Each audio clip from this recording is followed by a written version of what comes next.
Yep, you got me. We've got you. Let me get you spotlighted. Alrighty. Well, thank you for taking some time with us. We are going to get into questions for Kyle, and we will kick things off with Kyle Foster. Go ahead, Kyle.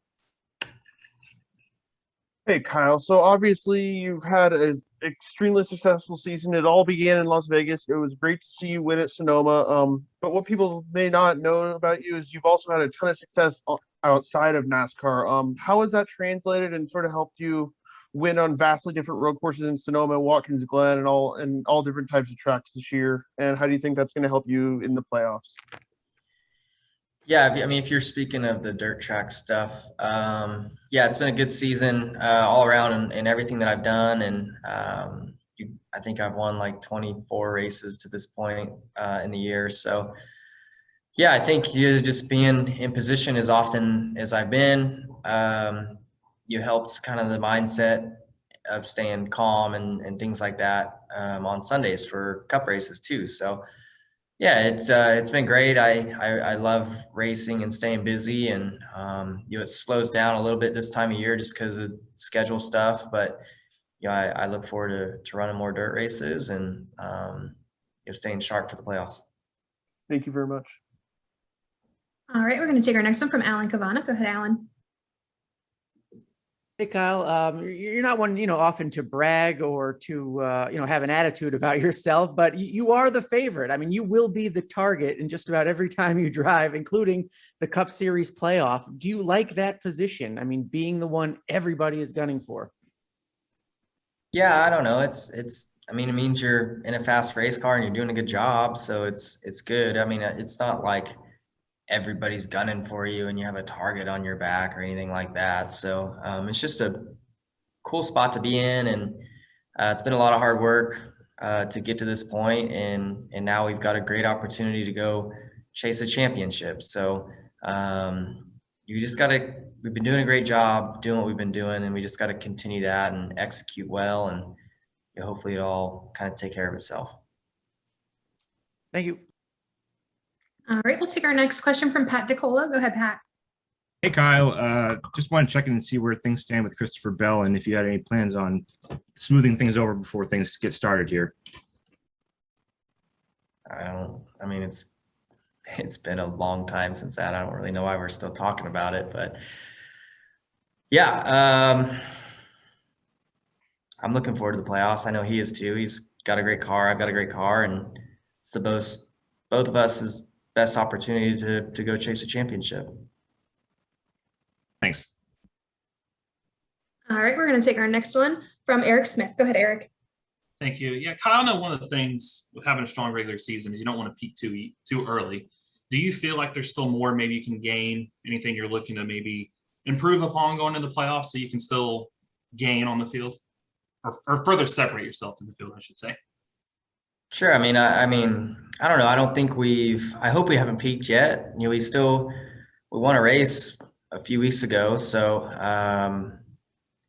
I think we're still capable of winning more races throughout the rest of the year and continuing to get better. I think all the race teams get better each and every week, and we're one of those teams that's done that too. So it's hard to predict, but it's been fun, and we've been able to win a lot of races, and even when we weren't winning, we were still up front. So that's what you got to do here in these next 10 weeks. Thanks, Kyle. Good luck this weekend. Thank you. And take our next question from Ryan McGee. Go ahead, Ryan. Hey, Kyle, when you think about a year ago and you weren't racing in the Cup Series and everything you had to endure, what do you think about when you think about the last year, where you are now versus where you were a year ago? Yeah, it's just, I feel like I'm a much just more mature person on and off the racetrack, behind the wheel, not behind the wheel.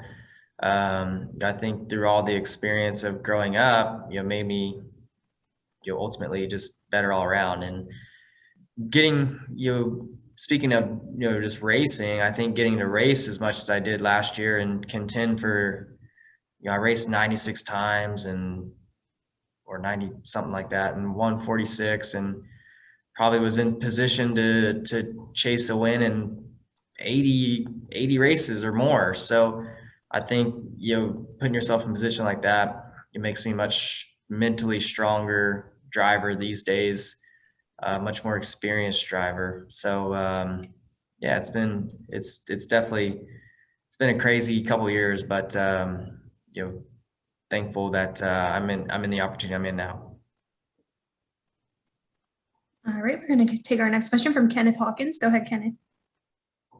Kyle, how you doing? Let's talk about Bristol being part of the playoffs, and more importantly, that track being the cutoff race. How aggressive do you think that race could become?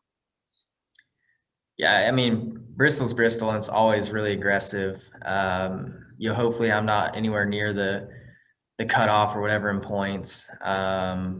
But yeah, it could get aggressive. I mean, you could use the bumper there a little bit and traffic and things, but that track is just so difficult anyways that it's a lot of fun. So I'm so looking forward to getting to Bristol. I love that place, and I've been close to winning some races there. I've led a bunch of laps there, and would love to get my first win in Bristol.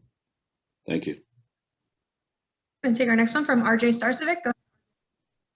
Hey, Kyle, you've been in the playoffs a number of times in the past, and now this year, obviously, circumstances are so much different from where you're at. You're kind of at the top of the board. Is your approach, how do you compare your approach going into the playoffs this year as in the past? Yeah, I'm not sure.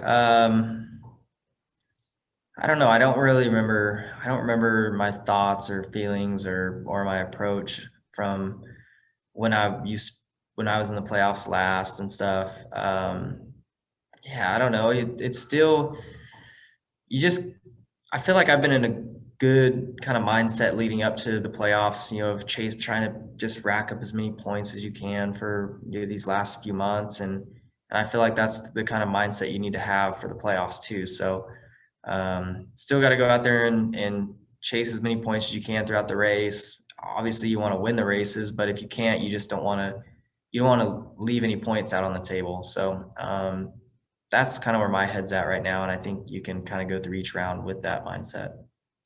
Thank you. All right, we're going to take our next one from Michael Shelton. Go ahead, Michael. Thank you very much. Well, Kyle, I just wanted to ask you, with all the racing that you're doing in the Cup Series and also on dirt tracks, do you ever worry about burnout and how much racing is too much racing? No, I don't. No, this is what I do for a living. So I want to be the best race car driver I can be. And the only way to do that is to race and race a lot. And yeah, so no, I don't worry about burnouts. Like this year, I mean, we took during the 2-week break, I took a week to go on vacation, and that was a good little recharge to get me back excited about, powering through the rest of the year. And I think when you stay as busy as I do, you just get used to it. And, when I'm not racing during the week, when I have a week where I don't race a dirt race, like it feels like forever until I race again. So I like staying busy. Thank you. Good luck. Thanks. All right, we'll take our next one from Rob with the podium finish. Go ahead, Rob. You're on mute. Thanks, Kyle. Congratulations again on making the playoffs this year. It dawned upon me how you're one of the 5 NASCAR Next graduates who are in this year's playoff field. So how neat is it to know that you and your peers from the program are now battling for the championship? Yeah, I look back on that little era of drivers that I raced with in 2012 in the K&N East Series, and look at how many of us are in the Cup Series now, and it's really cool. So yeah, it's just neat to be a part of that and be one of the guys that they noticed early on that we had potential. And now we're here chasing championships and stuff. Chase was able to win the championship last year, and Blaney's won these last 2 races. So yeah, it's cool. Thanks, Kyle. Best of luck. Thanks. All right, Kyle, that's all the time we've got with you. Thank you so much for joining us. We wish you the best of luck in the playoffs. Thanks.